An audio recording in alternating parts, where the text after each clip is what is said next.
Howdy, geeks, and welcome back to the Geekcentric podcast. We're back with another quickfire review, this time for the Season 2 premiere of Apple TV's Ted Lasso.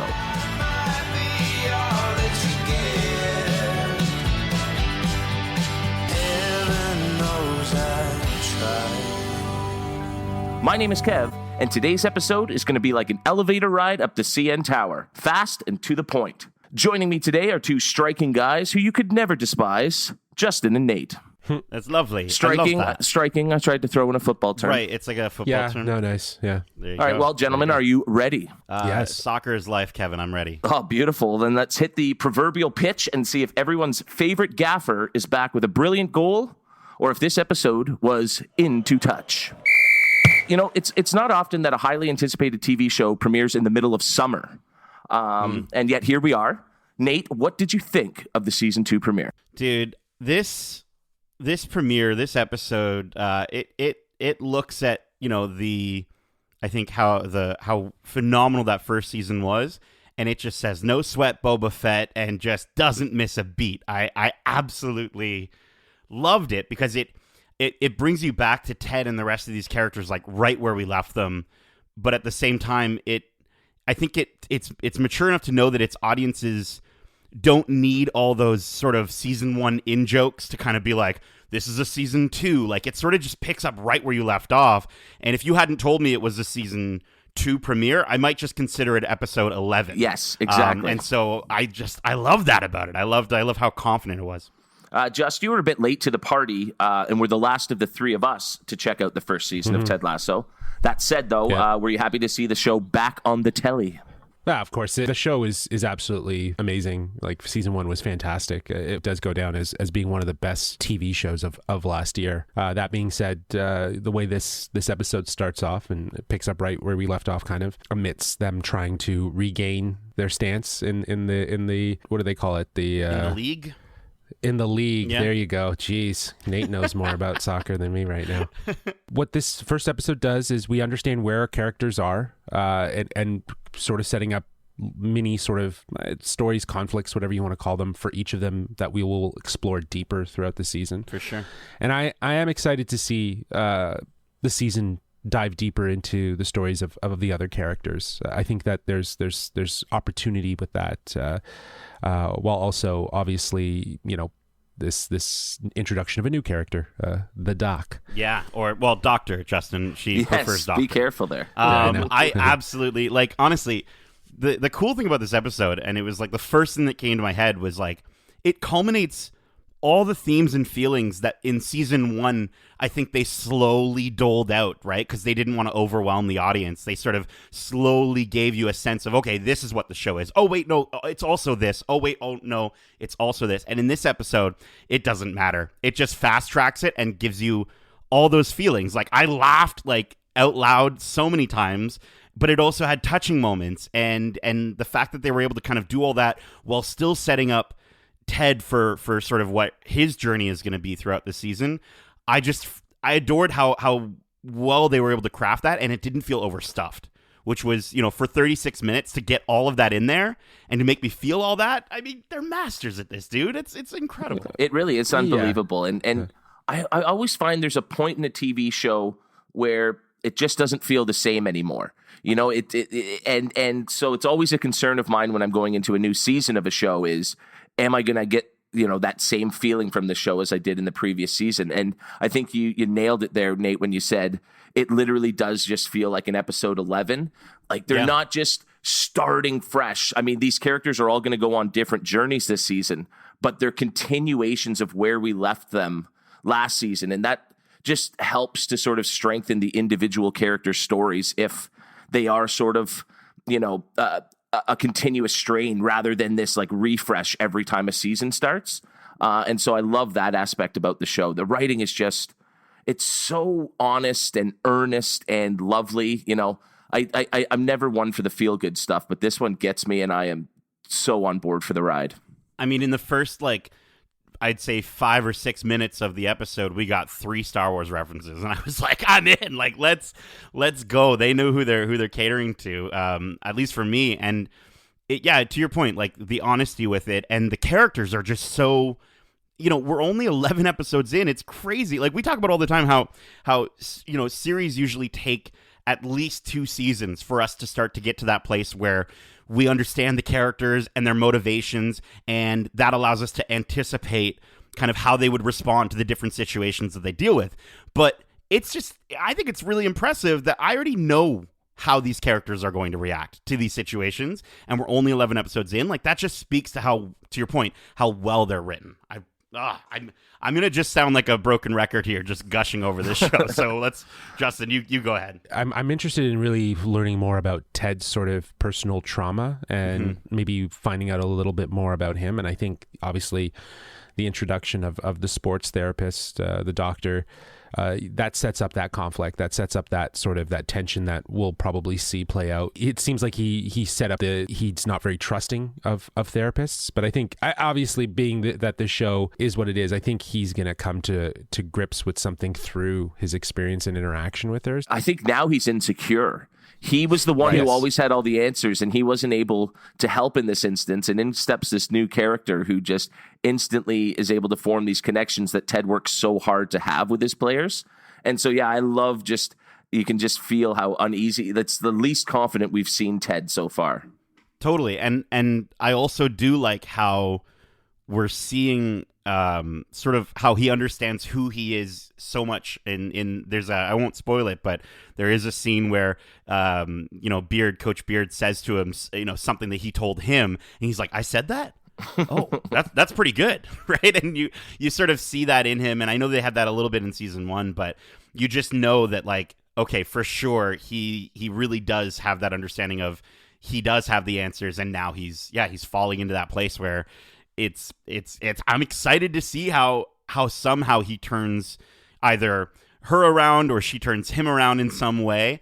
And yeah, man, I'm stoked to see that they'll end up learning feel... from each other in the Ted Lasso way, I'm sure, but I'm sure there's also going to be ways that this season is going to surprise us as well. And so I can't wait. I stayed up late last night and rewatched season 1. And one thing that really stood out to me beyond all the great things that we've talked about is just how little actual football, soccer there is in the show. Yeah. There's maybe a total of, in the first 5 hours of that season 1, there's maybe 20 minutes throughout all 10 episodes where you're actually seeing them play. And this episode was very much like that. I love that, it's not about necessarily what's happening on the field, but the people, the team. And I just love the approach to dynamics. It. Yeah. They don't force anything. And then that said, I just want to give a shout out. It's some of the most realistic sports I've ever seen because they keep it so short. So they don't have to do these long drawn out, ridiculous scenes that would never actually happen in a sporting event, or an actual game. And I just love how they keep that really short and sweet and to the point and realistic. But not overbear us with it. It's not about what's going on the field, and that's awesome. Yeah, man. Much like this review. There you go. Well, speaking of, we have just reached full time, and the referee has only given us a few minutes of stoppage time to see if we can wrap this thing up with a win instead of a tie. But first, I have a quick question for you guys. Okay. Which character from the show do you think you're most like? Oh, gosh. This is the Looney Tunes thing all over again, Kevin. I'm getting you. I mean, do you want me to go while you think, or are you ready to jump right in? Go for it. I've got something. I figure this one's pretty obvious for me. I am like 100% Roy Kent. Just a big ball of anger and swear words and, a mean temper, but deep down, there is a doughy interior. I'm not going to show it to you bloody guys. Yeah.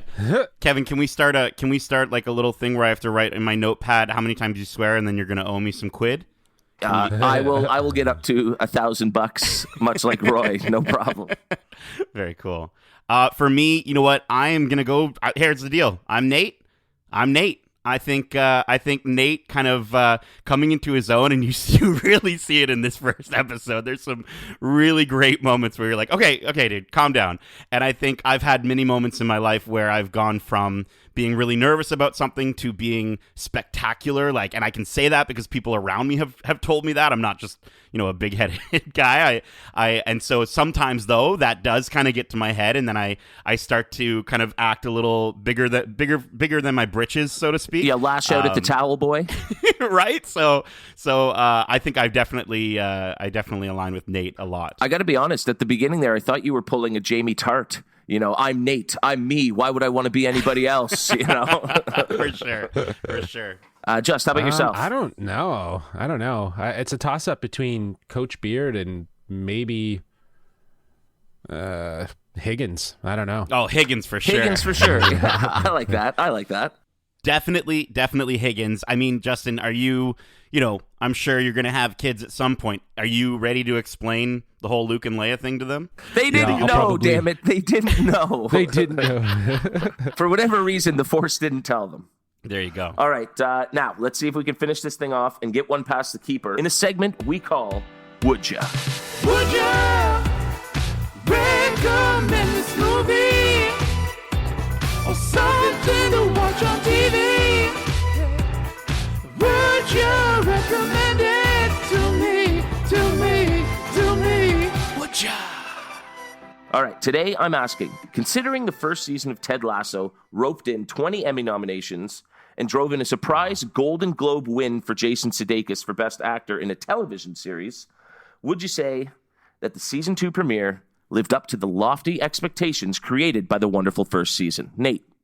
Yeah, not only does it live up to those expectations, I find that it keeps everything you've loved about season 1 and condenses it into 36 minutes, which, I'm so looking forward to just even watching this episode again and again before episode 2 comes out next week. And I think with episode 2, I do feel like I don't know if they can make it better than this, as long as they can keep it consistent. I'm really, really excited to have Ted Lasso back week to week and just to get to enjoy this show every Friday.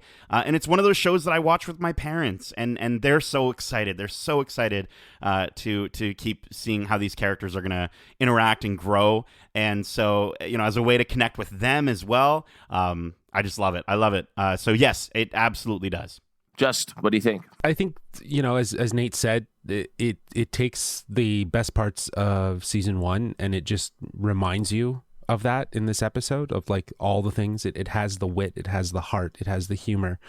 It sets up some really interesting things moving forward for the rest of the season, and just the insight of being able to explore some of these characters more. I'm glad that we're back right where we left off, and we can kind of move forward with the new stories. It kind of feels like we that break didn't really happen with just how this episode picks up. And I hope that, as you pointed out, there awards that they were nominated for, I really do think that this show is going to, make some leaps and bounds and still get as much recognition come, the next Emmys and Golden Globes. I couldn't agree more. That's exactly what I was thinking after watching the first season. I honestly do think it might be one of the best first seasons of a show, maybe ever. It's just such a solid 5 hours of television. And I honestly do think that in the future, we're going to see a lot more wins for this show as its audience and reach sort of grow and we get even more familiar with these characters. I think with the right writing, they can really take these characters to places that are just going to be such a joy to watch. So I was pleasantly surprised to just instantly get absorbed right back into this world with these characters, and I can't wait to see where they go. So I think that's a success, 100%, and it was worth the short but long wait, if you will. For sure. Well, there you have it. Another episode of Quickfire Reviews is in the books. Thanks for tuning in wherever you listen to podcasts. If you haven't already, be sure to subscribe and leave us a glowing review. We always appreciate the love. We want to know, are you looking forward to another season of Ted Lasso? What do you want to see from Ted and the gang this season? And will AFC Richmond get promoted by season's end? Let us know at wearegeekcentric@gmail.com. We'd also love it if you check us out on YouTube at youtube.com/geekcentric, on Twitter at geekcentricyt, and on Instagram at wearegeekcentric. Justin, Nate, thank you so much for joining me today. Soccer is life. Wait, football is life. I messed it up. And to everyone listening, I appreciate you.